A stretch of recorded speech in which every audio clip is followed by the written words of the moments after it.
Here at Umbrella Corporation, our business is life itself, and there's no better business than your life. Now, while we have many products to help with biohazard removal, not all the time can we be available on deployment. So we're going to show you some things in your junk drawer that you might have overlooked for getting rid of any nasty biohazards.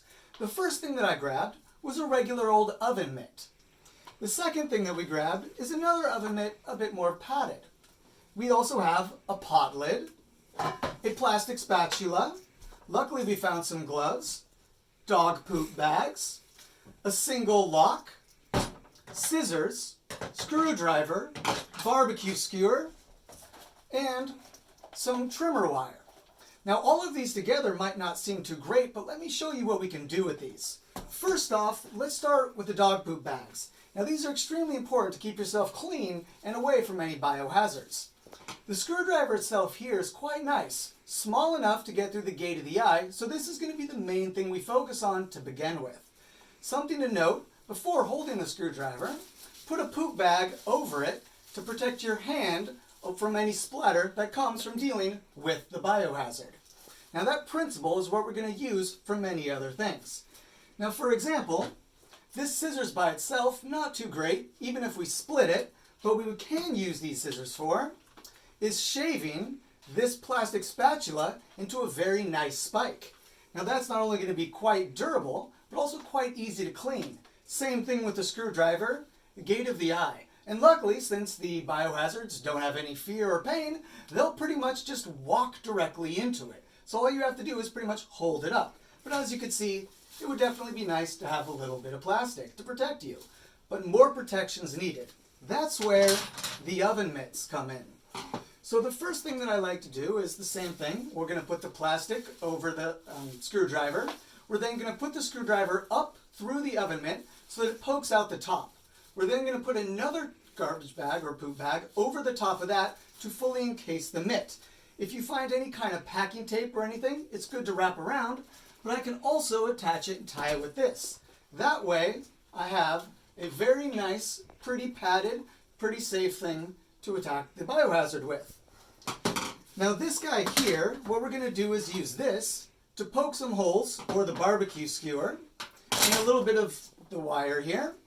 And that's going to be able to make a nice bracer.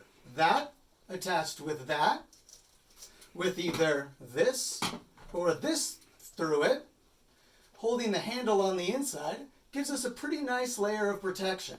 Now remember, most human biohazards can bite about the strength of a Rottweiler, so that's what you need to be protected from. The other fantastic element of this is just the pot lid itself. Now out of all of these things, these two, fantastic go-tos.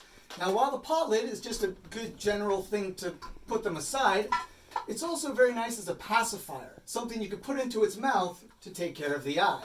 And usually, you'll be able to put your hand through it so that you can hold something also. Now, all together, we could put that there, this here, fair amount of plastic, use all of this to fully wrap it on, have a pretty nice good spike through, and then you have a pretty decently armored weapon. Another fantastic thing that many people overlook is the use of these for snares and tripwires. Since the biohazards aren't paying attention, just string these up between two trees, say, come on buddy, watch them fall, take care of the biohazard. You can also use this to tie to a heavy lock. Locks like this with numbers are better because a key lock is hollow on the inside. So this, very, very sturdy. What I'm going to do is attach it to that, probably using a bow line.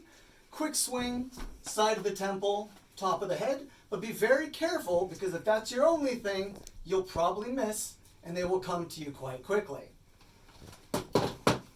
Now, there's a few things that are always important to pay attention to when it comes to the junk drawer. Make sure to look for any matches, lighters, or anything else that could actually help you once you leave the house. But as long as you start with something simple. Now I mentioned the barbecue skewer. This is good for poking holes to use for sewing. It's also fantastic. All I did was just fold this, gives you a nice little good grip here.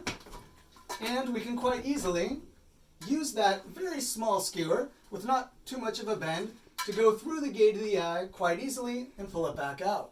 Weighs virtually nothing, and with something like this we can have hundreds of these on hand.